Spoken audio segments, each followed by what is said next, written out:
I'm ready to meet my maker. Are you? Were you expecting Terrell? Catch me off guard? Me standing here waving a white flag?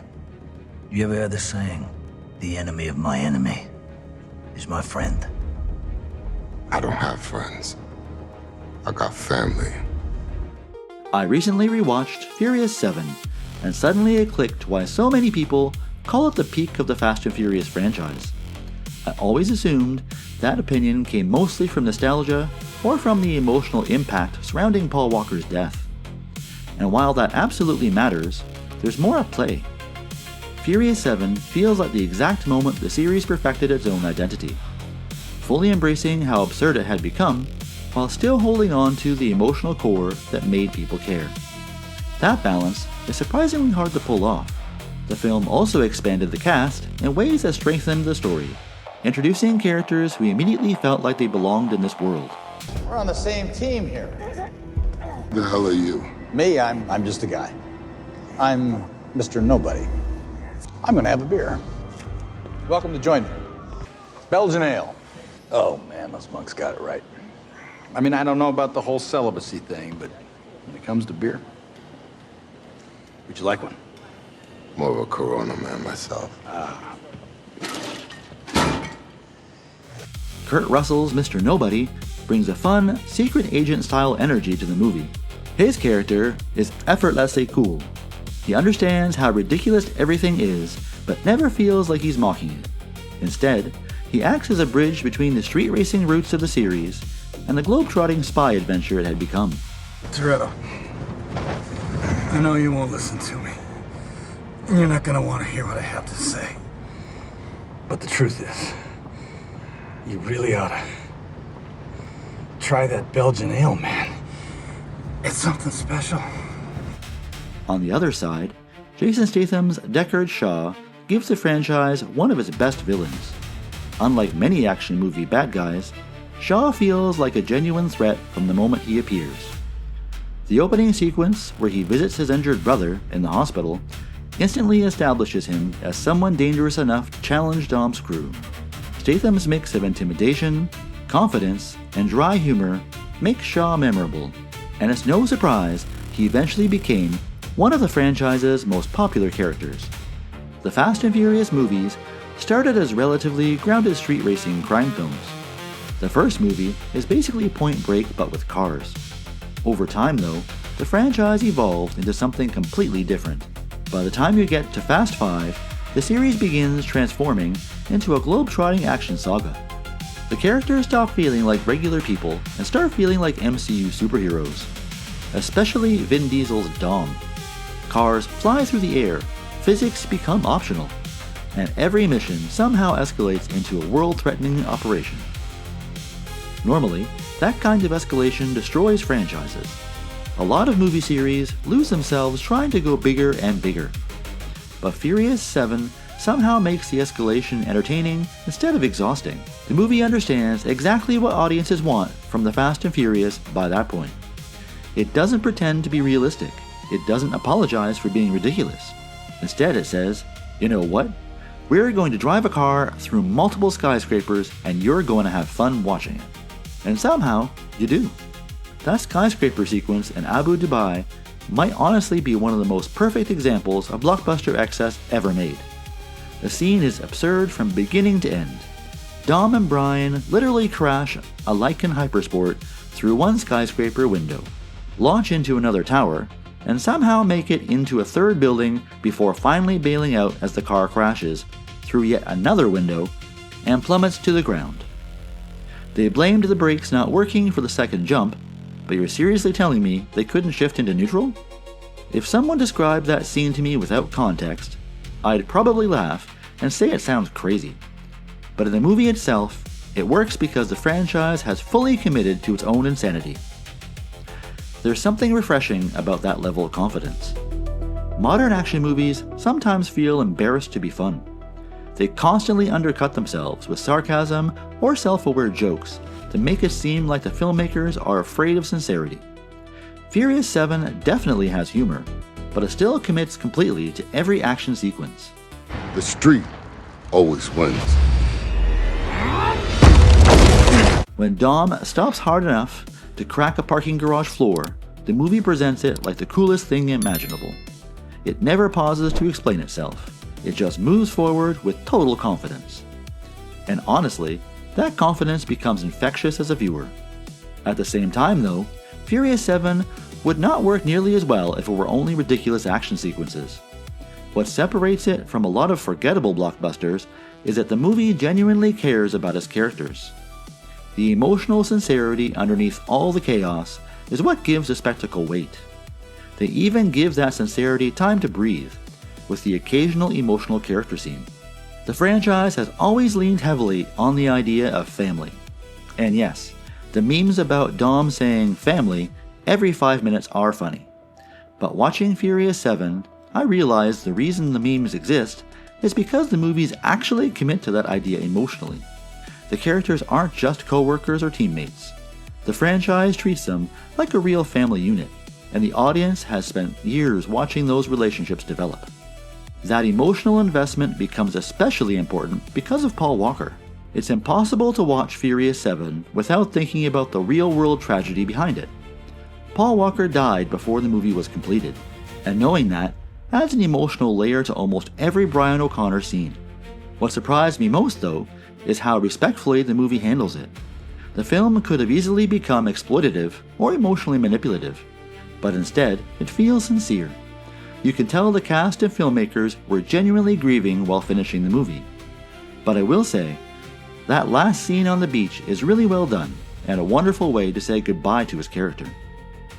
That sincerity also carries into the ending after the beach scene, which is probably the real reason Furious 7 became so beloved. The final farewell scene between Dom and Brian honestly caught me off guard. The see you again montage could have been corny in another movie, but here it lands because the franchise had already spent years building that friendship. And watching Dom and Brian drive side by side one last time feels less like a fictional character exit and more like the franchise itself saying goodbye to Paul Walker. And what makes the scene even stronger is how simple it is. After all the explosions, drones, collapsing buildings, and impossible stunts, the movie ends quietly. It just lets the characters drive together. That simplicity gives the moment real emotional power. It feels earned rather than forced. Even people who joke about the franchise's ridiculousness often admit that ending hits hard. I think that emotional payoff is part of why people view Furious 7 as the franchise peak instead of just another fun entry. There are arguably movies in the series with tighter storytelling. Some people prefer Fast 5 because it reinvented the franchise and has the strongest heist structure. Others like the earlier street racing atmosphere more. But Furious 7 feels like the moment where everything came together at maximum intensity.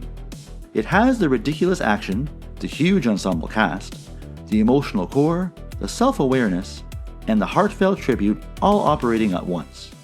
It's basically the franchise in its purest form. Another thing I noticed while watching it is how much charisma carries these movies.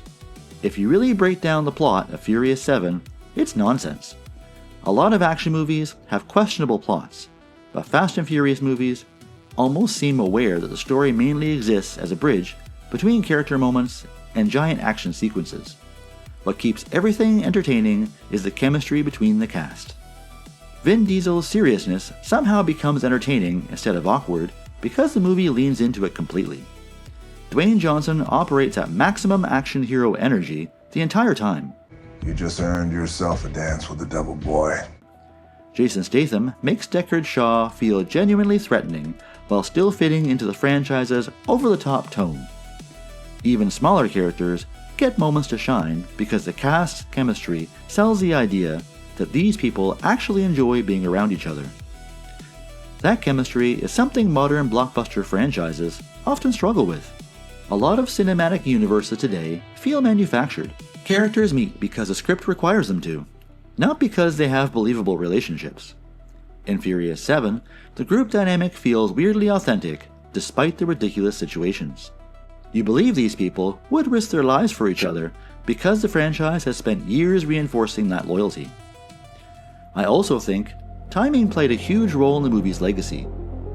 Furious 7 came out during a period when blockbuster franchises were becoming increasingly polished and formulaic. Marvel was dominating the theaters, and many action films were leaning heavily into CGI-heavy spectacle with constant quips. Furious 7 felt different because it embraced a kind of unapologetic chaos. It wasn't trying to look sophisticated, it just wanted to entertain people as hard as possible. And honestly, there's something admirable about that. The movie understands the appeal of pure spectacle better than most modern blockbusters. It knows audiences sometimes want to see impossible things happen in cool ways. There's no shame in that. Not every movie needs to be grounded in realism or deep social commentary.